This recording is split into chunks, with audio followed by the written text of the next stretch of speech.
The patronage of the imperial cholas and their zeal for building resulted in the era between the 9th and the 13th century, producing some of the greatest works of art, architecture, and literature recorded in Dravidian history.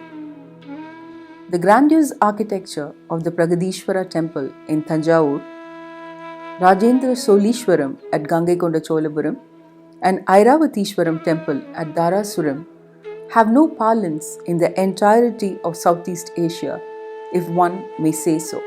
The sculptures at Kailashanatha temple in Kanjipuram are a marvelous treasure trove, unparalleled in South India. And then there are temples that were significantly known for their inscriptions that help us reimagine and recreate the history of the time period of these constructs in great detail.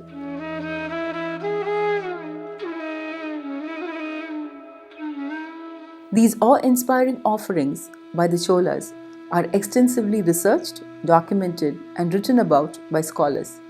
But the foundations of these resplendent structures were laid during the period of the early Cholas. The timeline, chronologically between the late 9th century and the end of 10th century BC. The lineage from Vijayalaya Chola till Rajaraja Chola, to be more precise. Pullamangai Alanduraiyar temple is one such beautiful prelude built by Parantaka, belonging to the late 9th century and early 10th century. Situated in Pasupati Koil, 12 kilometers from Thanjavur, then a Brahmin settlement called Pullamangalam, this temple is unique in its disposition for its architecture, sculptures, and inscriptions, and gives us an insight into the grammar of temple construction. The Pullamangai Alanduraiyar temple is a fitting example to explore the idea of a temple in the Chola period that transcended the realm of mere religion and provided a secular space that served as a canvas for artisans and craftsmen to manifest and record their time for posterity.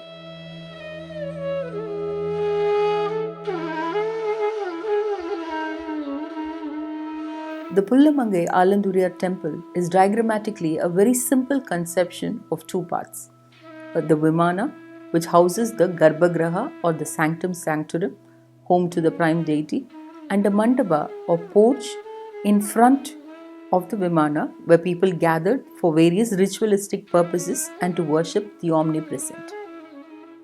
The Garbhagraha is surmounted by a superstructure, and both these together comprise the Vimana. The Vimana and the Mandapa are surrounded by a ceremonial pathway or a praharam which goes all around the Vimana and the Mandapa. A bastion wall protects the temple and houses within it a gateway which acts as the entry to the temple complex. The entryway is marked by a tower called the Gopuram.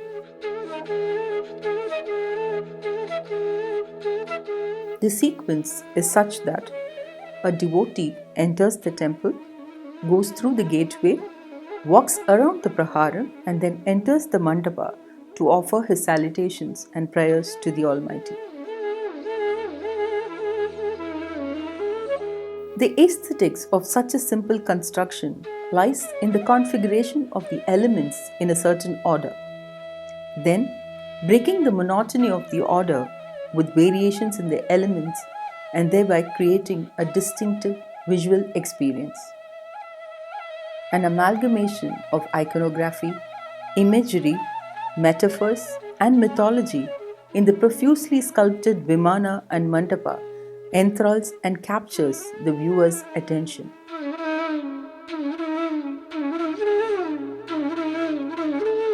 The method of construction adopted during the Chola period to support the roof structure is the trabeated or the post and lintel system. The base of the columns which support the roof structure begin at the Kandapadam in the base and end in the Bodigai or capital which takes the beams or the Uttaram.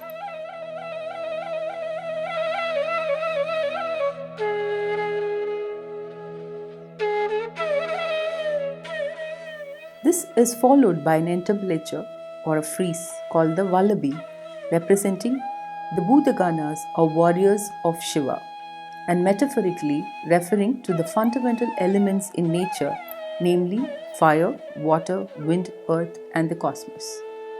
The frieze shows these Bhutaganas playing instruments, indulging in warfare, fighting with reptiles and animals, dancing, and in more lighter vein, engaging in pranks. The Vallabi is a long continuous panel that traverses the four sides of the roof of the Vimana.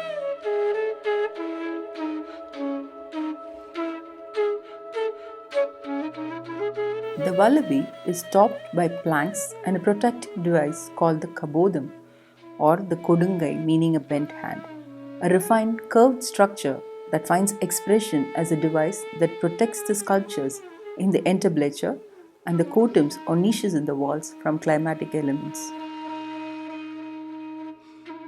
The base, wall, and roof parts constitute one tire or a tala. There are 6 parts to a Vimana or the spatial entity that is like the womb of the temple cradling the deity. In a sequential order, they are the base on which the structure stands, the walls that create and enclose the space, the roof that protects, and the 3 distinctive parts of the stupa structure called the grivam, the shikaram, and the stupi. The differentiating elements between a mandapa, which too has a base, a wall, and a roof, are the grivam, the shikara, and the stupi. The presence or majesty of a Vimana and its scale are dependent on the number of tires on the stupa structure, each tire mimicking the first 3 parts, that is the base, the walls, and roof in sculptural approximation. The method to increase the height of the Vimana is to increase the talas or the tires. The Pragadishwara is made up of 13 tires that contribute to its monumentality. The tires or talas must mandatorily be topped by the grivam, shikara, and the stupi to complete the Vimana. The Vimana at Pullamangai Alanduraiyar temple is 3-tired.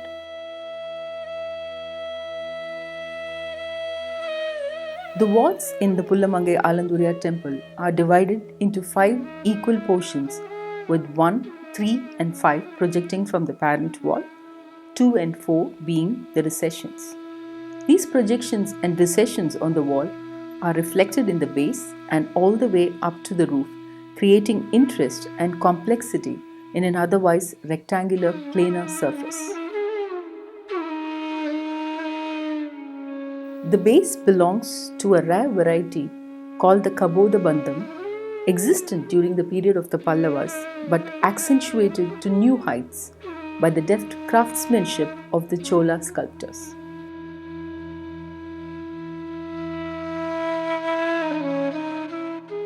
There is a strict grammar, order, and sequence to every part of the temple, as I mentioned, and the base is no exception.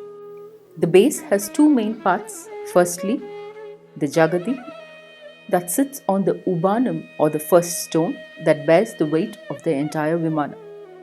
The Jagadi can be a plain wall surface or is expressed in the form of a lotus.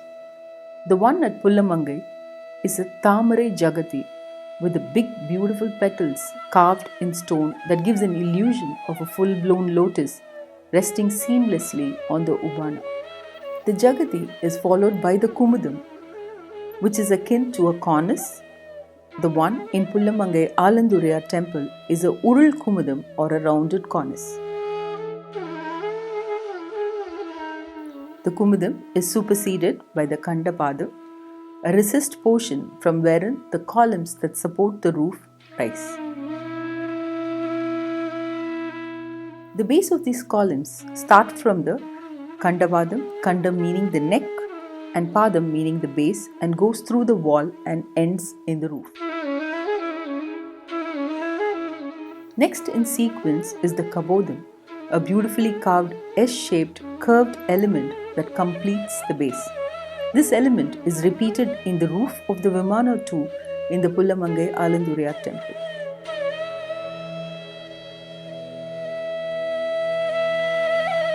The completion of the base is depicted by a frieze called Bhumi Desam, which features figures of mythological creatures like Yari, Simam, that are a fusion of a lion, an elephant, and a snake.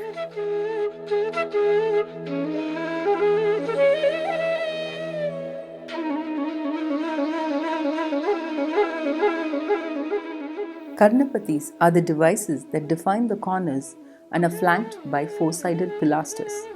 At the symmetrical center lies an element called the Salaipati, which is a deep rectangular niche called kotam, flanked by octagonal pilasters.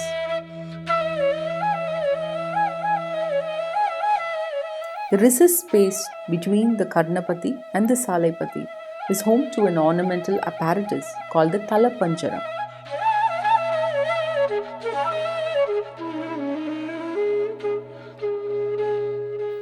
Developed during the Pallava period, the conception of the Talapanjaram can be seen in its elemental stage in the rock-cut Olakaneshwaram temple.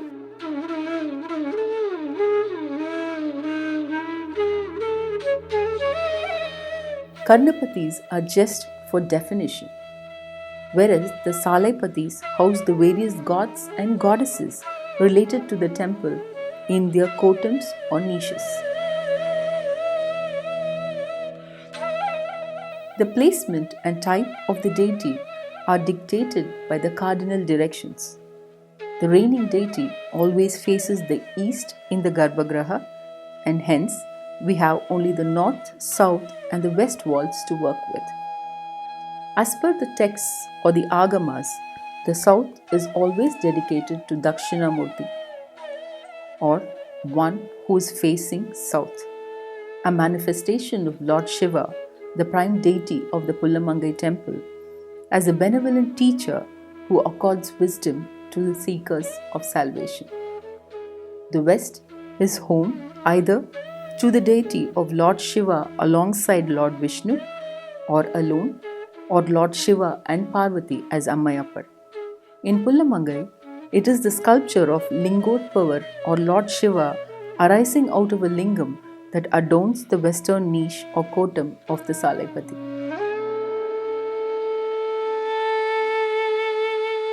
The north is always dedicated to Lord Brahma, the creator, and is a common place in most temples.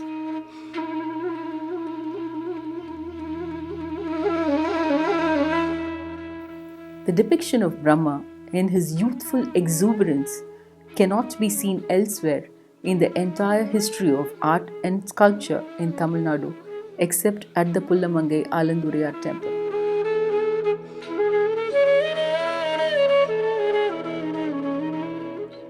The kotams of the Salaipatis are finished with an ornate device called Maharatoranam, another borrowed element from the Pallavas, which finds a mention in Sangam literature as well, featuring the Maharam, a mythical sea creature combining reptiles and animals similar to a crocodile in appearance.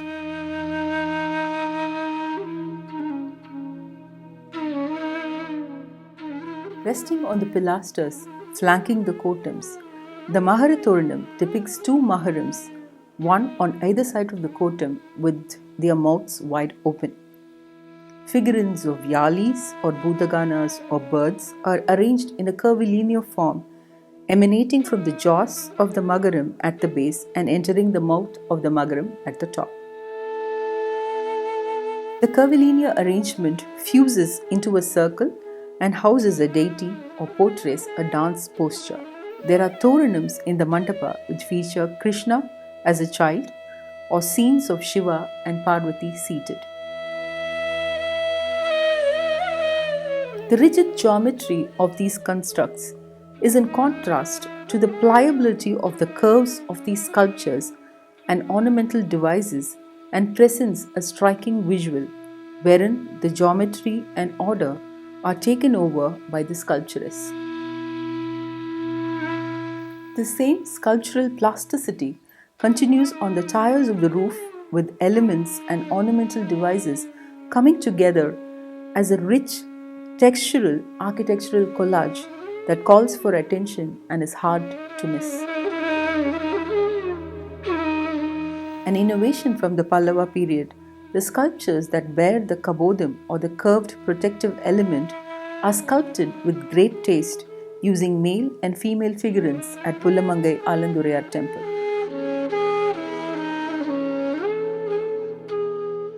These sculptures are called Thanga Sirpangal, or sculptures that bear when literally translated.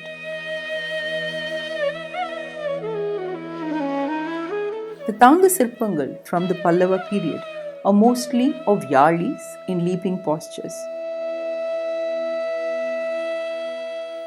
The depiction of dance uses and musicians playing instruments and dancing as they bear the kabodam is seen only in a very few early Chola temples.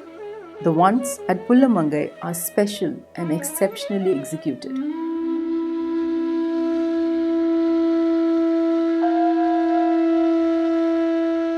The second and third tier of the Pullamangai Alanduraiyar temple occupies the space between the Grivam, Shigaram and Stubi, the fenial element, and the kabodam in the roof which marks the end of the first tier. The second and third tiers are reduced in width and are horizontal in proportion, unlike the first. The second tier is roughly in the ratio of 1/4 to the first, and the third tier is 1/3 to the second. As mentioned earlier, the method to increase the height is to add more layers or tiers and not to change the proportion of the tala or the tier.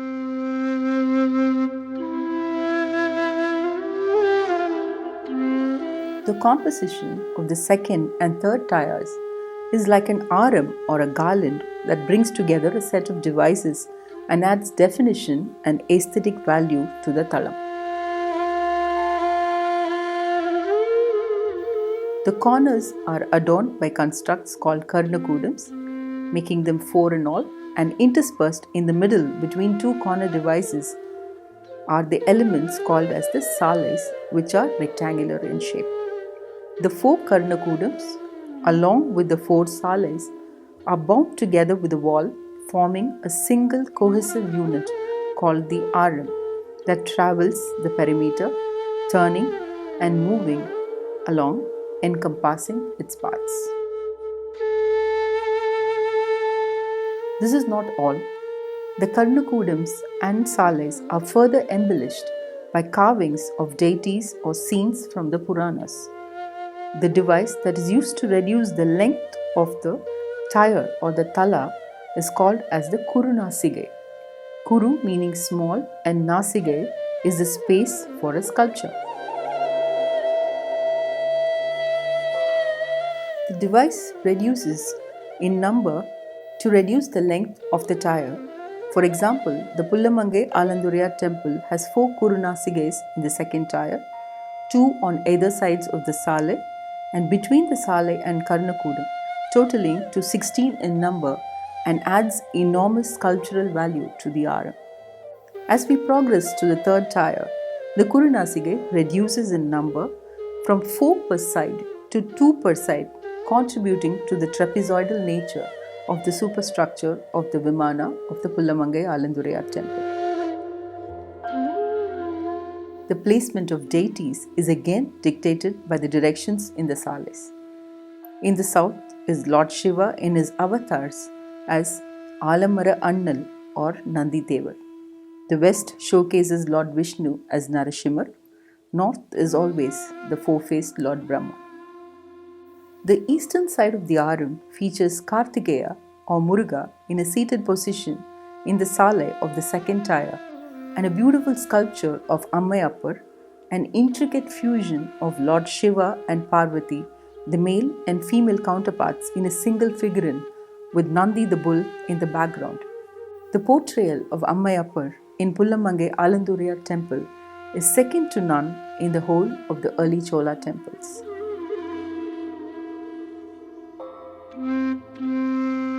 The exhibition of Lord Vishnu seated in his snake throne, the snake forming the backdrop, his crown and his posture is a sight in itself, and the entire portrayal is called the Paramapada. Lord Shiva as an ascetic begging for alms, wearing a midiyadi or a wooden slipper with a single toe hold, with one of his Bhudaganas announcing his arrival with a siratai or a string instrument in the southern sale in the second tier, and Lord Shiva with his vehicle or Vahana Nandi are featured in the third tier. These sculptures are marvelous pieces of expression.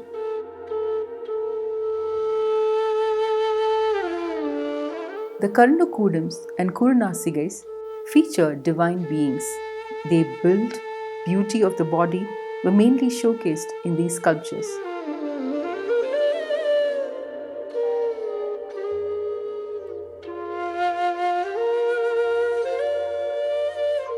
The finesse of the sculptures of the Cholas can be understood by the relief panels done in the style of miniatures, a few centimeters in width and height, in the Kandapadam or the portion of the base structure from where the column springs to support the roof.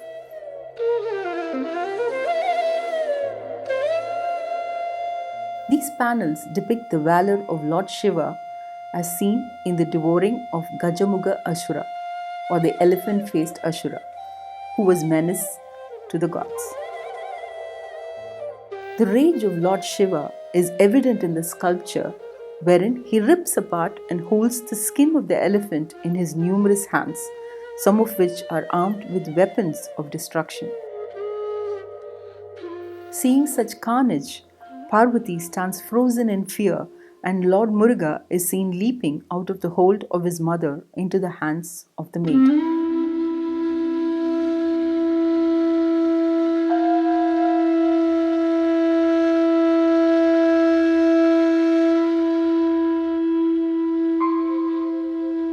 Another beautiful miniature exhibits Lord Shiva in a variation of the Urthuva Janu Karnam, one of the 108 Karnas or postures written in the Natya Shastra.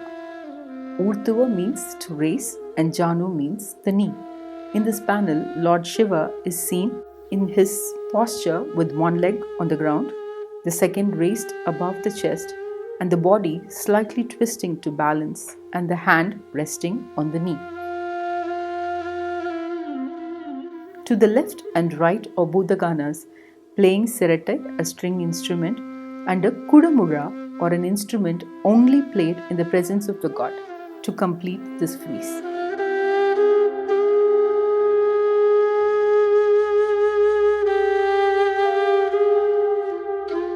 Although most early Chola temples have sculptures of dancers and danceuses, rarely do we get to see the Lord himself dancing. In Pullamangai Alanduraiyar temple, Lord Shiva is shown in elegant, dainty, dancing postures in the various parts of the Vimana and the Mandapa. The Kandapadam on the western side showcases a panel featuring the story of Chandikeshwarar from the Periya Puranam, an ancient Shaivite text. A cowherd, Chandikeshwara had the habit of making Shiva lingams out of sand and offering milk from the cows to the lingam. His father is angered by this behavior and seeks to punish him. Anticipating that his father would destroy the lingam, Chandikeshwara cuts down his father's leg. Pleased by his deep devotion, Lord Shiva crowns him and blesses him. This entire sequence is depicted in a panel. This panel is seen in the Pallava period in the rock-cut Dharmaraja Radham in Mamalapuram in a much larger scale, but is seen in its fullness showing the Lord in a seated posture, Chandikeshwara kneeling in front of him, his crown and the poignant eyes of the Lord are sculpted in a miniature of a few centimeters, but its ability to convey the feelings in such a raw manner speaks a lot about the arts during the early Chola period. Kama, who hinders the penance of Lord Shiva, who opens his third eye and burns him down, and his wife pleading for mercy is another notable sculpture called the Kama Dagana Murti.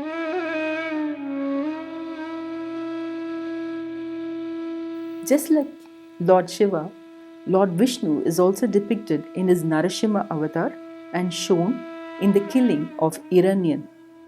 The anger is so explicitly sculpted in this panel.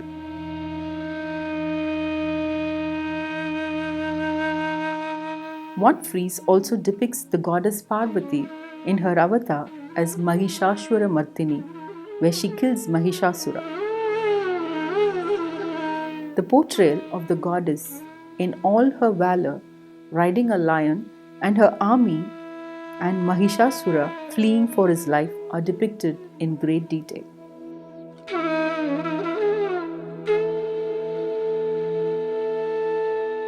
In yet another panel, goddesses Kali is seen slaying an Ashura with a trident and her army of demons celebrating her victory. Stories of Krishna, one of the avatars of Lord Vishnu, are equally popular in Pullamangai. Lord Krishna straightening the hump of a lady, Krishna saving Kubera's clan, or some of the depictions we can see at Pullamangai.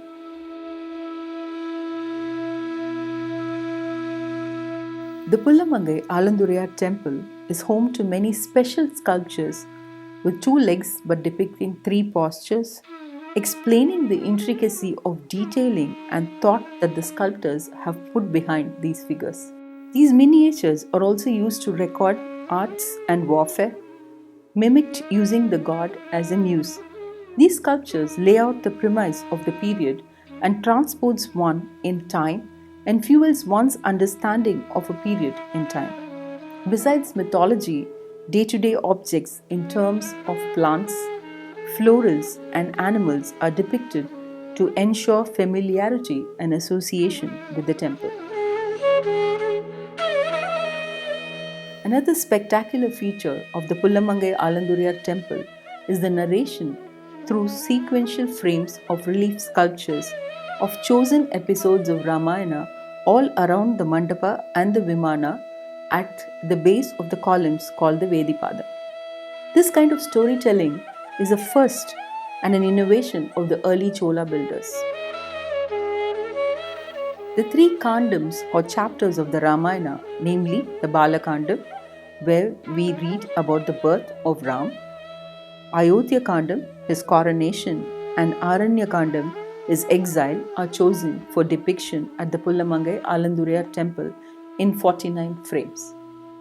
The references are from the Valmiki Ramayana, the first and the original version of the Ramayana. Kamba Ramayanam, as we know, belongs to a much later period in history. The sculptures in the temple are testimony to the fact that people as early as the 10th century were aware of the Ramayana, which is a revelation of sorts. Also, the intactness of these panels allows for interpretation, imagination, and follow-through, making the Pullamangai temple one of a kind.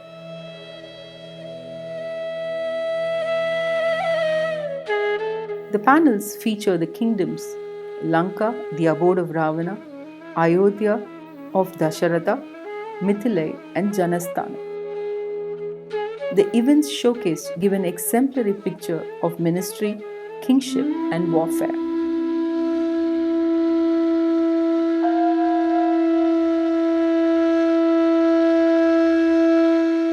The story starts with Ravana proving a menace to the Devas and they seeking help from Lord Brahma. Then Lord Brahma seeks the help of Lord Vishnu, who decides to incarnate as a human to kill him. The story continues in Ayodhya, where Ram is born, grows, is coronated, and Saint Vishwamitra takes him into the forest to protect him against Taragai. There are so many life lessons to be learnt from here of the obedience to elders, gurus. The redemption of Ahalya is also shown. The processions are of particular interest as they depict the chariots in all their grandeur and picturesqueness, explaining their structure to the viewer.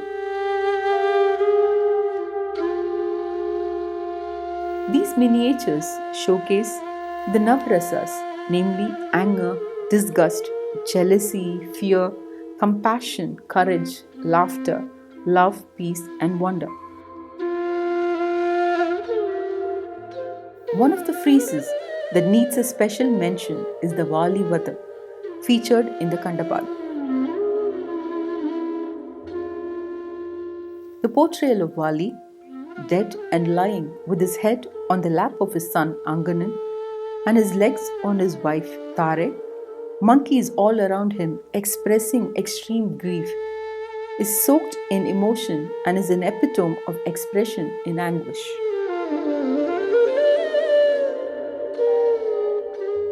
The expressions are so varied and based on the hierarchy, class, culture, and manner of life of the subjects portrayed. In short, anybody who aspires to understand life, history, or is interested in aesthetics must visit the Pullamangai Alanduraiyar temple complex. The temple is bound to embrace you in its warmth and beauty. Until we meet the next time with a new premise, it's adieu from Team Meetview.